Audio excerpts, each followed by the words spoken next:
Assalamualaikum warahmatullahi wabarakatuh. Maksud मंदन जो code सा subject पढ़ना से और botany second year and require so chapter असां टू शुरू कंदा से वो इनहेरिटेंस अॼु असां इंट्रोडक्शन कंदा से हाणे छा थो अचे हिन जी definition genetics is a scientific study genetics छा हिकु साइंटिफिक स्टडी आहे छा जी inherited character from parents to offspring and their pattern of inheritance and causes of variation त इहा मतिलबु असां जेनेटिक्स सिंपली ईअं थी सघूं था त genetics is a study of character from parents to offspring उहे जेके बि कैरेक्टर वालदेन खां औलाद में ट्रांसफर थियनि था उन स्टडी खे असां जेनेटिक्स था चऊं पर जेकॾहिं असां कॾहिं थोरी मॉडर्न डेफिनेशन जी तरफ़ हलूं त हीअ डेफिनेशन तव्हांखे यादि करणी Many complex questions raised at earlier time केतिरा ई कॉम्प्लेक्स क्वेश्चंस हुआ जेके उन वक़्तु उभरिया हुआ कहिड़ा कहिड़ा हे चार क्वेश्चंस मां हिते लिखिया आहिनि त that which factor is responsible for similarities between generation and varieties त उहो कहिड़ो फैक्टर आहे जेको मतिलबु सिमिलैरिटीज़ थो ॾिए यानी औलाद मां जेके मतिलबु वालदेन मां जेको औलाद थो अचे त उन में सिमिलैरिटीज़ बि आहिनि ऐं उन में वेराइटीज़ बि आहिनि त उहो कहिड़ो फैक्टर आहे त हाणे त असांखे ख़बर पइजी चुकी आहे उहो जीन आहे पर तें टाइम में इहो वॾो हिकिड़ो क्वेश्चन हो ठीकु आहे question that what is inherited and what is not inherited in the organism इहो हिकिड़ो ॿियो ख़ासि सवाल हो ठीकु आहे that which hereditary factor are similar in member of same species and which factor are differing in them ठीकु आहे इहो question number 3 how we control the hereditary त असां हेरिडिटी खे कीअं कंट्रोल करे सघूं था ठीकु आहे इहो बि हिकिड़ो सवाल हो उन टाइम जो These questions were solved by ये क्वेश्चन के सॉल्व कया Mendelian non Mendelian and modern advancement in genetics इन्हनि टिनि शयुनि साबित कया हिकिड़ो मेंडेलियन जा कॉन्सेप्ट जेके लॉज ऑफ मेंडल ॾिना उन खां अलावा नॉन मेंडेलियन जंहिंखे असां मॉडर्न जेनेटिक्स यानी के बायोटेक्नोलॉजी था चऊं हाणे जे दौर में ठीकु आहे त इन इहे जेके क्वेश्चन आंसर हुआ उन्हनि सभिनी ॾिना हाणे हिकिड़ो लॉज ऑफ मेंडल मेंडल हिकिड़ो साइंटिस्ट हो असां क्रोमोसोमल थ्योरी में पढ़ी आयासीं त उन मतिलबु शुरूआति में इहो ॾिनो हो पर हुनजो वर्क जेको हो उहो निग्लेक्टेड कयो वियो कंहिंजे ज़रिए NHS जे ज़रिए नेचुरल हिस्ट्री सोसाइटी हिकिड़ी ऑर्गेनाइज़ेशन आहे जेके बि उन टाइम जा साइंटिस्ट हूंदा हुआ त जेको बि रिसर्च कंदा त उहो हिन वटि खणी ईंदा हुआ हीअ हिकिड़ी ऑर्गेनाइज़ेशन हुई त जेको ग्रेगर जॉन मेंडल हो जेको 1822 में पैदा थियो ऐं 1884 में गुज़ारियो यानी 1882 में पैदा थियो 1884 में गुज़ारियो The Gregor John Mendel was first who gave the laws of inheritance during 1865. त असां पोइ जेको चैप्टर पढ़ी आयासीं त उन में लिखियल हो त जेका क्रोमोसोमल थ्योरी उहा ग्रेगर जॉन मेंडल जेका हो उन पहिरियों स्टोर रखियो यानी उहो पहिरियों ॾिनो पर उन फैक्टर्स जो नालो ॾिनो जेके जीन्स हुआ पोइ केतिरा ई साइंटिस्ट आया हुआ त ग्रेगर जॉन मेंडल हिकिड़ो साइंटिस्ट न हो actually he was a monk ही छा हो ही मॉन्क हो ऐं इहो किथां जो बर्न यानी ऑस्ट्रिया जो हिकिड़ो बर्न हिकिड़ो विलेज हो उतां जो रहंदड़ हो त जॾहिं हिन मतिलबु केतिरा ई तजुर्बात कया कंहिं ते तजुर्बात कया हिकिड़े प्लांट ते कया ऐं उहो प्लांट जो नालो पाइज़म सेटिवम या गार्डन पी ठीकु आहे हिते लिखियल हूंदो किथे पाइज़म सेटिवम या गार्डन पी उन ते हिन तजुर्बात कया त पोइ हिन पंहिंजा तजुर्बात जेकी शुरूआति कई उहा 1857 खां तजुर्बात शुरूआति कई 1863 ताईं हुन जा तजुर्बात ख़तमु थी विया एक्सपेरिमेंट ख़तमु थी विया पोइ 1865 यानी 1965 में पंहिंजा जेके रिज़ल्ट हो उन सभु लिखिया हुआ त हिन प्लांट खे जेको हाइट लॉन्ग हाइट आहे लॉन्ग हाइटेड पाइज़म सेटिवम आहे उनखे शॉर्ट हाइट पाइज़म सेटिवम सां क्रॉस थो कराए त कहिड़ो रिज़ल्ट थो मिले कहिड़ी स्पेसिफिक अचे त उहो सॼा जेके बि हो हिसाब उहो पंहिंजे हुन लिखियो हो ठीकु आहे नोट कयो त पोइ NHS नेचुरल हिस्ट्री सोसाइटी वटि उहो जॾहिं खणी वियो त उन जॾहिं हू पढ़नि पिया फाइल त उते लिखियल हो ग्रेगर जॉन मेंडल ऐं हेठां लिखियल हो मोंक जो हिननि पढ़ियो मोंक हूंदो पादरी टाइप जेके चर्च वग़ैरह में तइलीम हासिल कंदा आहिनि दीन जे मामले जी त हिन चयो त उन्हनि चयो त असां मतिलबु हुननि हीअं थोरो ॾिसी ऐं उहो फाइल फिटी करे छॾियो हुननि चयो त ठीकु आहे असां वानकाई में पढ़ंदासीं पर हुनजे मतिलबु निग्लेक्ट कयो वियो वर्क खे त हुन चयो त हिकिड़ो मोंक छा ॾेई सघंदो रिज़ल्ट एक्सपेरिमेंट मां छा ॼाणे हिकु मोंक साइंटिस्ट हुजे हा त असां पढ़ूं त ही त जेको आहे 1884 में गुज़ारियो ठीकु आहे पर पोइ छा थियो अप टू 1900 ताईं हिन जो वर्क निग्लेक्ट कयो वियो पोइ टे ही साइंटिस्ट आया 1900 में आया 1884 खां 1900 में ही गुज़ारियो जॾहिं त 1900 में कई साइंटिस्ट आया ह्यूगो डी वेरिस जेको होलैंड जो ऐं जेको कार्ल कोरन हो उहो जर्मनी जो ऐं इर्च वॉन स्टिचरमार्क जेको हिन जे शहर ऑस्ट्रिया जो हो। ये टे साइंटिस्ट उहे टे बि इन ई बाबति स्टडी करे हिकिड़ो फाइल तयारु करे खणी विया NHS वटि। त पोइ जॾहिं हुते मेंबर्स हूंदा आहिनि त 3-4 मेंबर वेठा त उहो फाइल पढ़नि पिया त हिकिड़े मेंबर जे अॻियां लिखियल हो त सेग्रीगेशन लॉज ऑफ डोमिनेंस, इहे लॉज लिखियल आहे। पोइ हुनखे सडनली माइंड में क्लिक थियो त इहे कुझु segregation laws of independent assortment मां पहिरियां पढ़िया, त हाणे उहे किथे पढ़िया इहा हुनखे यादि न पई आई। त पोइ हुननि पंहिंजे मेंबर्स खे चयो, कोलीग्स जेके आहे हुनजा, त ही मां पढ़ी चुको आहियां। पोइ हुन रिकॉर्ड जो ॻोल्हियो त ही साॻियो ई रिकॉर्ड मेंडल वारो निकितो। त पोइ हुननि पछतायो छा जेकर असां कुझु साल अॻु हिननि जो जेको आहे सो वर्क ॾिसूं हा त असां अञा अॻिते हुजूं हा, जेका असांजी जेका रिसर्च आहे अञा उहा अॻिते हुजे हा। पर हिननि जो जेको कमु हो इहो मेंडल खां वधीक बहितर न हो, मेंडल जो अञा वधीक बहितर हो। त यानी एट दैट टाइम 3 साइंटिस्ट ही work independently reproduce Mendel's result, पर हिननि जो वर्क अञा घटि हो मेंडल खां। हिननि सिर्फ़ु हिकिड़ो लॉ खणी विया हुआ जेको लॉ ऑफ इंडिपेंडेंट असाइनमेंट, ठीकु आहे, पर हुनजा केतिरा ई लॉस हुआ, ठीकु आहे। Then Mendel work got accepted and entitled, पोइ मेंडल जो वर्क खे एक्सेप्टेड कयो वियो ऐं उनखे तमगो छा ॾिनो वियो, फादर ऑफ मॉडर्न जेनेटिक्स जो। हाणे जेका मेंडल जो एक्सपेरिमेंटल वर्क हो उन जेका जेनेटिक्स जी दुनिया में हिकु टर्निंग पॉइंट आंदी हुई, ठीकु आहे।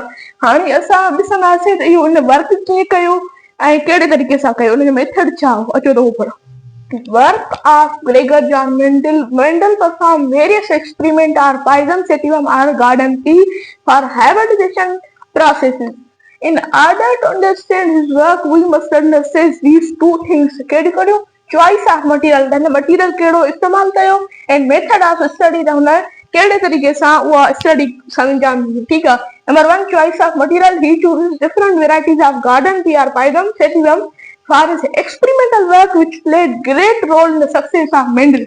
Mendel chose this plant due to following reason. त हुन सिर्फ़ु इहो पाइजन सेटियम जेको आहे इहो ई छो चूज़ कयो, ॿियो को छो कोन कई, हुनजा 6 सबब आहिनि। कहिड़ा कहिड़ा?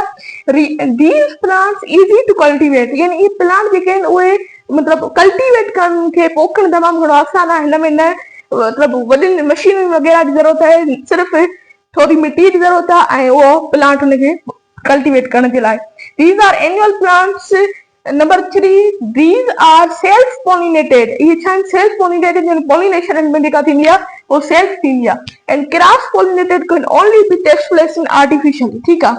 Many varieties are available with sharply defined contrasting character, यानी height of plant, seed surface, seed color and color of flower, ये सब जेके क्वालिटीज़ हो सिर्फ़ु हिन प्लांट में मिलनि पियूं त ही इन हिकु प्लांट खे यूज़ करे सभु कैरेक्टर मालूम करे सघे पियो।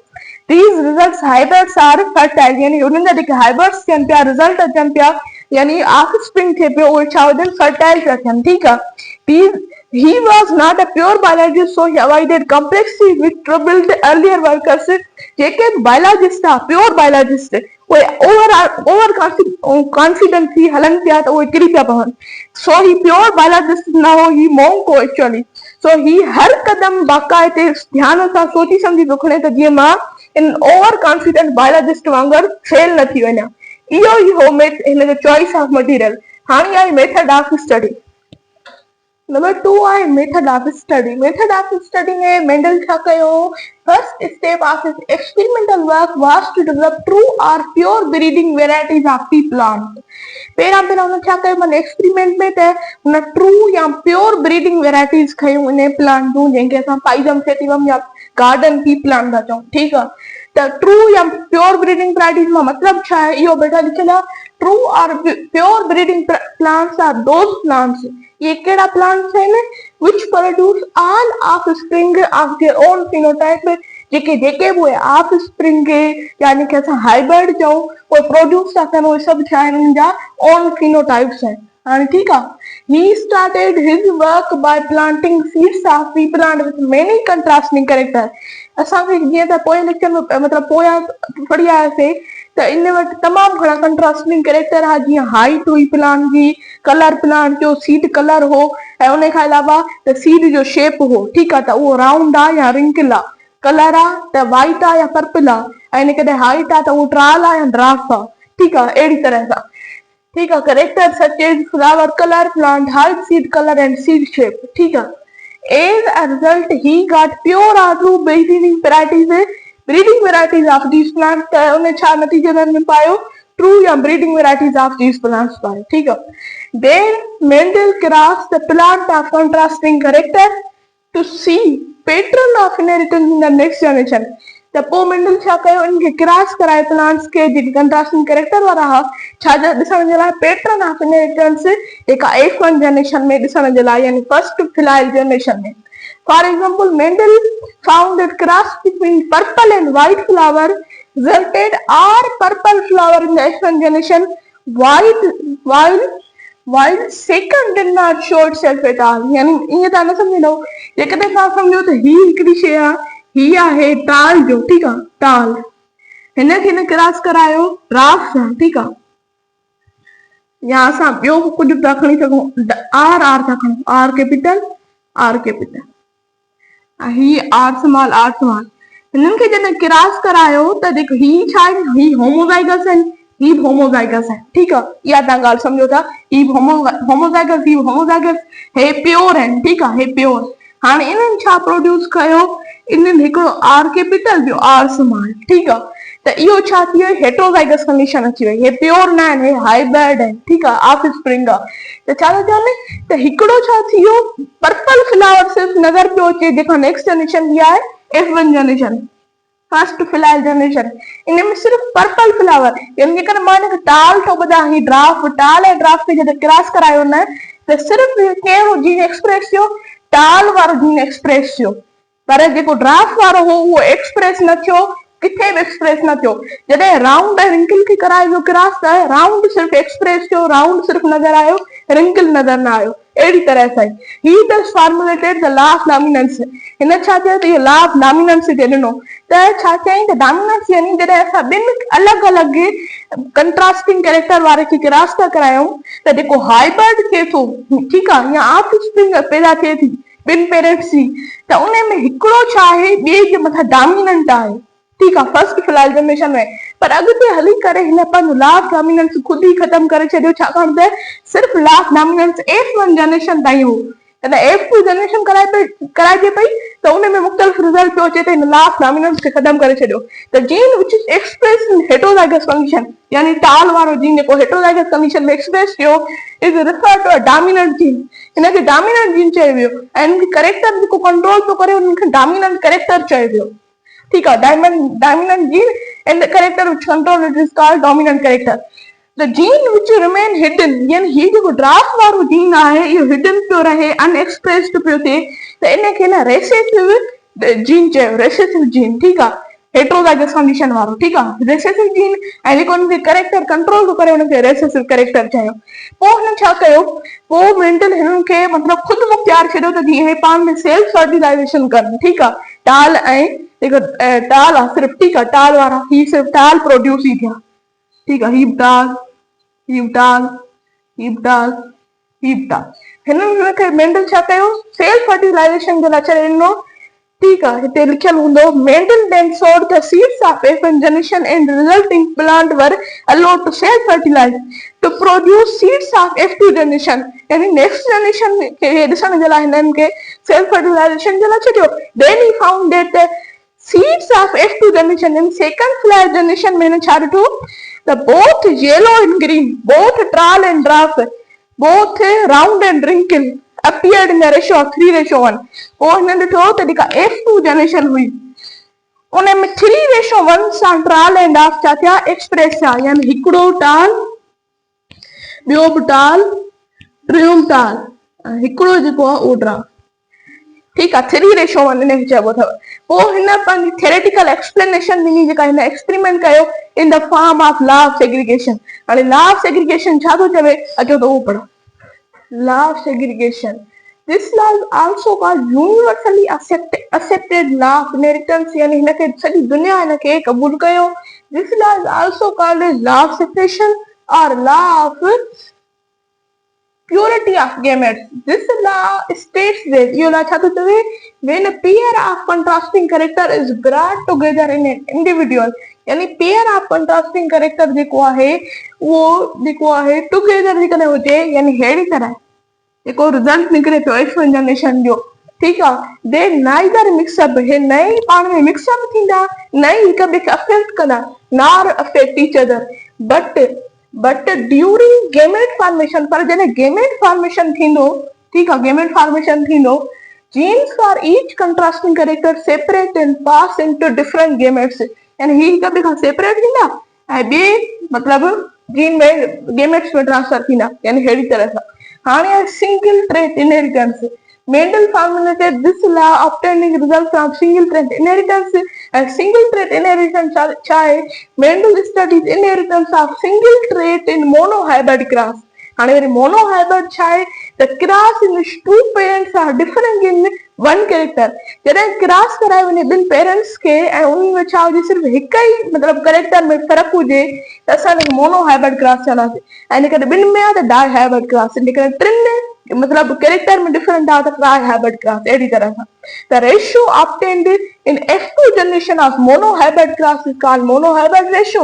A result which obtained from this monohybrid cross, जॾहिं रिजल्ट ऑब्टेन कई थी वञे, यानी हीअ result monohybrid cross is known as single trait inheritance. हाणे फॉर एग्जांपल मां जेकॾहिं तव्हांखे ॼाण थो, ॿ सीड्स आहिनि, हिकिड़ो आहे राउंड, ॿियो आहे रिंकल, ठीकु आहे, राउंड अहिड़ी तरह सां थींदो आहे ऐं रिंकल जेको थींदो आहे अहिड़ी तरह सां थींदो आहे, ठीकु आहे, ॿ सीड्स आहिनि, इन्हनि खे क्रॉस कराए थो वञे। हाणे ॾिसो, हिकिड़ो सीड हीअं आहे, हिकिड़ो आहे राउंड, इन खे क्रॉस करायो थो वञे रिंकल सां, सही आहे, रिंकल सां। हाणे छा थो थिए, जेका F1 जनरेशन थी अचे, F1 तव्हांखे ख़बर आहे कीअं थी अचे, राउंड रिंकल। हाणे इन में छा थो थिए, हिकिड़ो ही जेको राउंड आहे इहो डोमिनेंट थी थो वञे रिंकल जे मथां, ठीकु आहे, त इहो डोमिनेंट थी वियो F1 जनरेशन आहे, असां हिनखे P चवंदा आहियूं, P जनरेशन, ठीकु आहे, राउंड ऐं रिंकल खे P जनरेशन चवंदासीं। फिनोटिपिकली छा आहे, राउंड ऐं रिंकल जो रेशो जेको वरी हिननि खे सेल्फ फर्टिलाइज़ेशन जे लाइ छॾे त 1:3 थो अचे, यानी 3 था अचनि राउंड, यानी अहिड़ी तरह सां 1 2 3 ऐं हिकिड़ो ई थो अचे रिंकल। यानी फिनोटिपिकली जो राउंड जो रेशो आयो इहो 3 ऐं रिंकल जो आहे 1, त 3:1, ठीकु आहे। हाणे जीनोटिपिकल छा आहे, तव्हांखे मां जेकॾहिं हिते सम्झायां, ठीकु आहे, अहिड़ी तरह सां बॉक्स ठाहियो,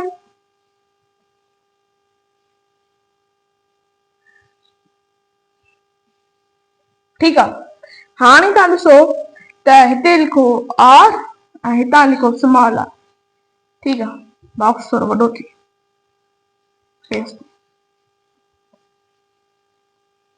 ठीकु आहे, हिते R, हिते स्मॉल r, हिते R वरी थींदा, हिते R वॾी R स्मॉल, हिते R वॾी, हिते R स्मॉल, हिते R small R small. Genotypically ratio छा थो अचे, R यानी राउंड, यानी होमो जेको थो अचे, होमो राउंड, उहो घणो आहे, होमो राउंड में हिकु, ठीकु आहे, हिकु लिखी छॾियो। हाणे वरी ॾिसो हेट्रो राउंड में केतिरो आहे, जंहिंमें राउंड छा आहे, डोमिनेंट आहे, त हेट्रो राउंड में हिकु 1, ही ॿियो 2, हेट्रो राउंड जो आहे 2, इहो बि लिखो। हाणे वरी होमो जेको आहे रिंकल, होमो रिंकल जो केतिरो आहे, हिनखे मां ड्रायां थो, हिनखे ड्रायां थो, होमो रिंकल, उन जो छा आहे, होमो रिंकल आहे सिर्फ़ु हिकिड़ो ई, त हिकिड़ो ई था लिखो। हाणे फिनोटिपिकली रेशो आहे 3:1, जीनोटिपिकल कहिड़ो आयो 1:2:1, 1:2:1, त अहिड़ी तरह सां आयो। हाणे अॻिते थो चए त sometime it become confuse that the phenotypically dominant individual, यानी फिनोटिपिकली ही जेको डोमिनेंट इंडिविजुअल आहे आर यानी round individual is either homozygous और हेट्रोजाइगस, त इहो छा आहे, होमोजाइगस आहे या हेट्रोजाइगस आहे, because both are similar in their appearance, छाकाणि त इहे ॿई छा आहिनि, सिमिलर आहिनि अपीयरेंस में। The confusion that is resolved by test cross, हाणे टेस्ट क्रॉस जे ज़रिए हिन जे कंफ्यूजन खे दूर कयो वञे थो ऐं उन में छा ॿुधायो थो वञे, हेट्रोजाइगस थी ऐं होमोजाइगस थी। अचो त टेस्ट क्रॉस पढ़ी था वठूं। Test cross performed between phenotypically dominant individual and homozygous recessive individual to find out homozygosity, heterozygosity of dominant parent. हाणे ईअं तव्हांखे सम्झ में न ईंदो, तव्हांखे मां हिते हिकु ॿुधायां त हीअ आहे टाल टाल, ठीकु आहे। इहो थो करे कंहिंसां ड्राफ्ट, ड्राफ्ट सां, ठीकु आहे, ग्राफ। हिते S1 जनरेशन छा अची वई, हिकिड़ो आयो जेको टाल, ॿियो आयो ड्राफ्ट, ठीकु आहे। हाणे इहो छा थी कई वञे, इन में टेस्ट क्रॉस ही जेको फिनोटिपिकली डोमिनेंट आयो हेटेरोजाइगस ट्री में, यानी आर जेका आई इन खे क्रॉस थो कराए वञे कंहिंसां, पेरेंट रेसेसिव पेरेंट सां, यानी आर स्मॉल सां। त इन जो छा थो अचे रेशो, त इन जो जेको रेशो थो अचे उहो थो अचे हाफ था अचनि कहिड़ा, टाल, हाफ टाल and half recessive draft, recessive draft. मतलब अहिड़ी तरह सां था अचनि त 50-50 रेशो थो अचे, 50%, 50-50, यानी हिकिड़ो टाल ॿियो टाल ऐं उन खां अलावा हिकिड़ो ड्राफ्ट